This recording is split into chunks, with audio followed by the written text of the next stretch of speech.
Audio Jungle. તો good afternoon guys, કેમ છો બધા? મજામાં?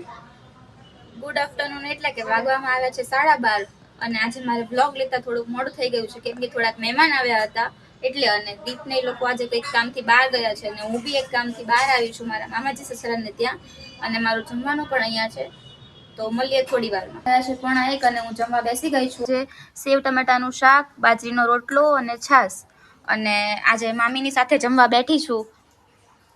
ચાલો જમવા.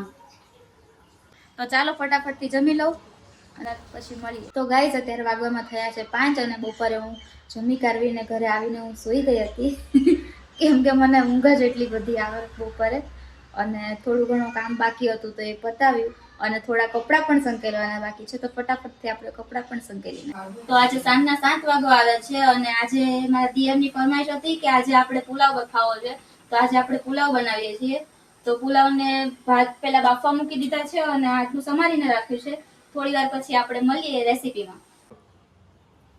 તમે શું કરો છો મમ્મી?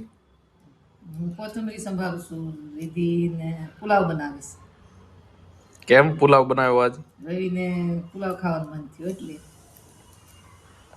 પુલાવ બનાવવા માટે પહેલા ભાતને બાફી લીધા છે. બાસમતી ભાત છે, અંદર તેલ ગરમ થવા મૂકી દીધું છે અને તેલની અંદર ગરમ મસાલો નાખી દીધા છે. આદુ મરચીની પેસ્ટ, ગરમ મસાલો, વટાણા, ટામેટા, કાંદા અને કેપ્સિકમ લઈ લીધા છે અને આપણે વઘાર કરી નાખીએ.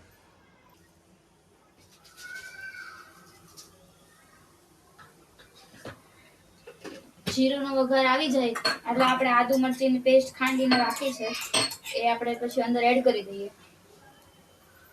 તીખું તમે લોકો જેટલું ખાઈ શકો એટલું નાખવાનું. અમે થોડું વધારે ખાઈએ છીએ એટલે અમે થોડુંક વધારે જ નાખશું. વઘાર આવી ગયો છે એટલે હવે આદુ મરચીની પેસ્ટ ઉમેરી દઈએ. તો ગાઈસ, હું જમવા બેસી ગઈ છું. રાઈસ છે, પાપડ છે, ટમેટાની ચટણી છે, રોટલી છે, ગુલાબજાંબુ છે અને છાશ છે.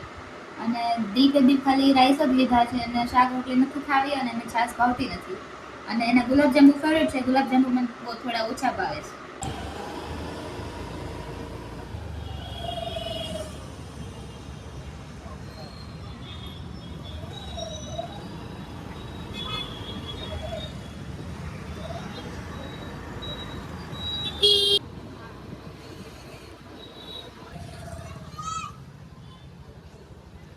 પાયલબેનને મજા નથી એટલે એમને લઈને દવાખાને આવવું પડ્યું છે, તો એમને ડૉક્ટર પાસે બેઠા છે અને ડૉક્ટર ટ્રીટમેન્ટ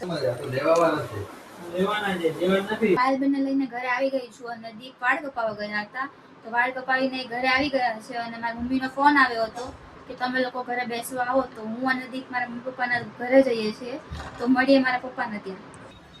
તો જો ગાઈઝ, પપ્પાના ઘરે જઈએ છીએ અને દીપ ગાડી કાઢે છે, તો ફટાફટ પહોંચાડી દેશો ને પપ્પાને ત્યાં?